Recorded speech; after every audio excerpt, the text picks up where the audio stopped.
Hello Rebels, happy Friday. Today is Friday, November 20th. It is day 41 of school. And this morning we had a great online class. Many people attended and many people actually stayed after so they could complete this notebook page with me. I'm going to talk to you guys about the post and about the assignment and about today's topic briefly. The unfortunate part is that by watching the video and not attending the actual live stream class, you're missing out on a lot of the conversation and a lot of the discussion that won't be available to you just by watching the video. So the videos are very, very helpful. They certainly will help you get your work done, but to get the most out of the lessons, I really want to continue to encourage all of you to join us for the live stream. Right now we're doing class every day, 9:15 to 10:15, and like I said today, many students stayed after, and they stayed right with me until 10:30, until their science class started, and they were able to get the entire notebook page done.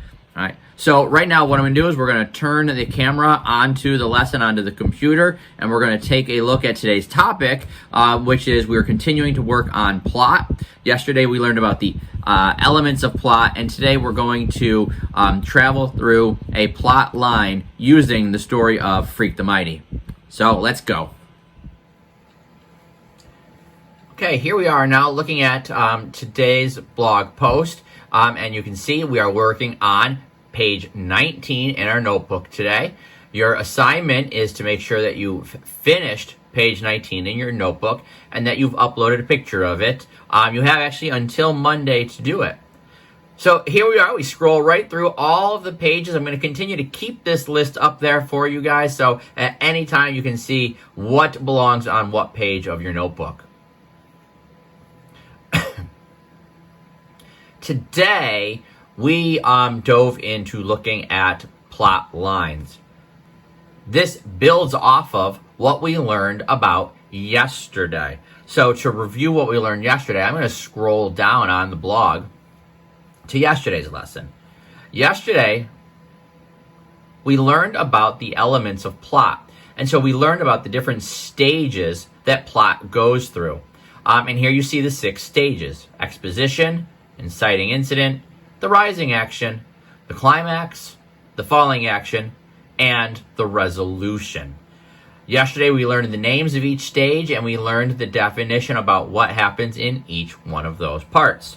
So now today,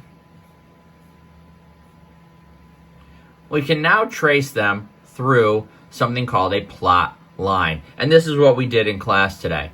To provide you guys with the best view of it, I'm actually going to switch over to the Google Classroom, because whether you look at the blog or you look at Google Classroom, you'll be able to see the same lesson. So here is the exact same lesson on Google Classroom, and right at the bottom you can see here's the plotline page as well. One of the positives about using the Google Classroom is the crispness and how nice and clear the image is. Okay, so I can make this image very clear, very big. All right, right there, I think that that's good enough for everyone to be able to see. All right, and so what we were able to do is we were able to look at how the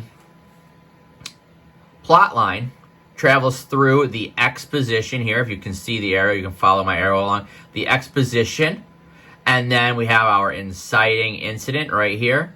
We follow the rising action through obstacles and challenges all the way up to the climax, and then down the falling action to the resolutions.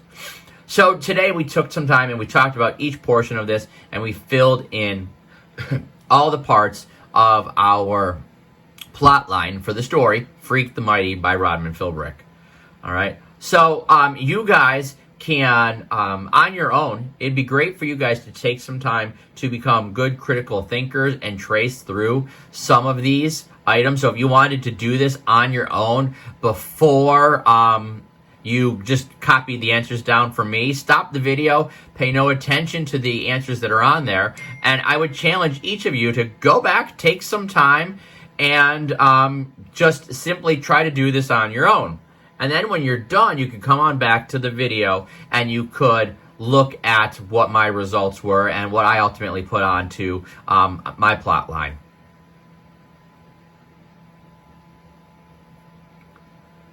All right, if you're still with me now, I will assume that either you paused me and you went and tried this on your own, or that you would just like to hear me tell you about each stage of plot for Freak the Mighty. So, in the exposition, we learn about the main characters and the setting, and so we today wrote down our main characters were Max and Kevin, and we used some descriptive words to describe those characters. We described Kevin as small, weak, smart. There were some great recommendations on the Google Classroom today. We described Max as being big, strong, feeling like he's dumb, not having any self-confidence.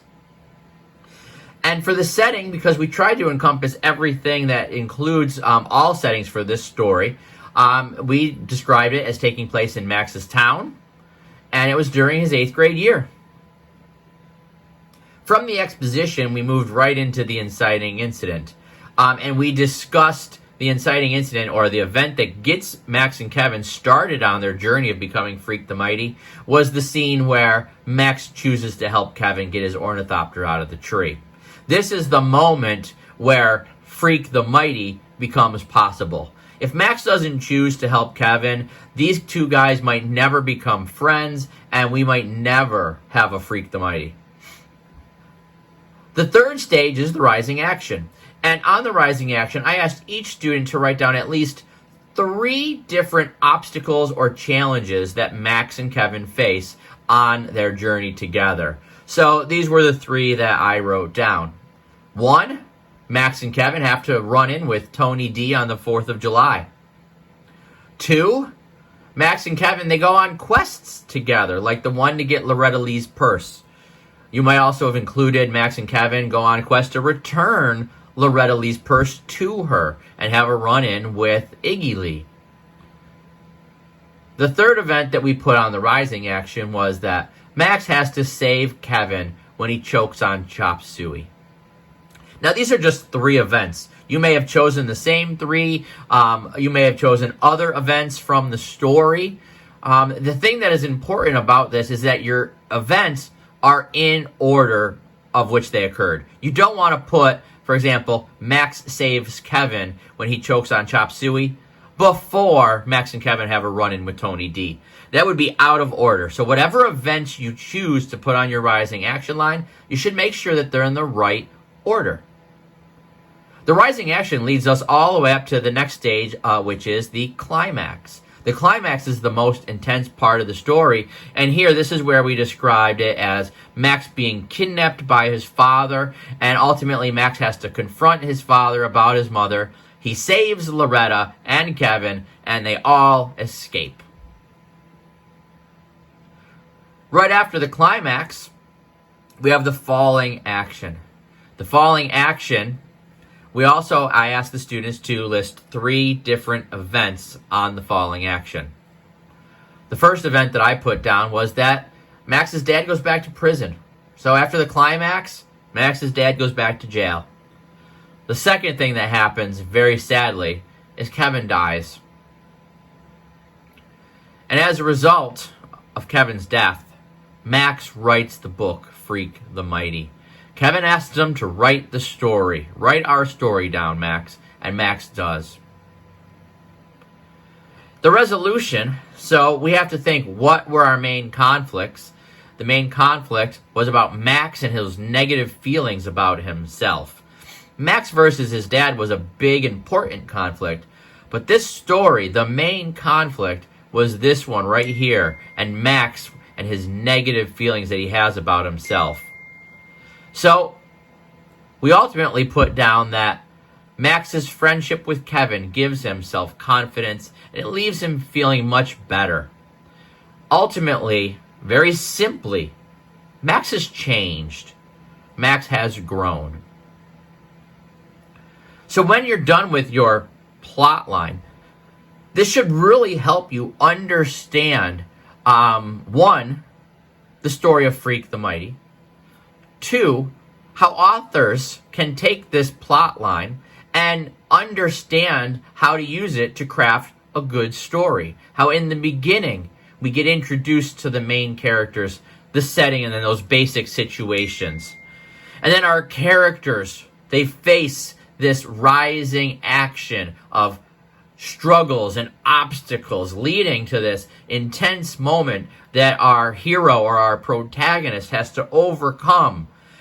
And then we get to breathe a sigh of relief as we go through the falling action, and hopefully all conflicts are resolved at the end, and we feel like we have a complete story from beginning to ending.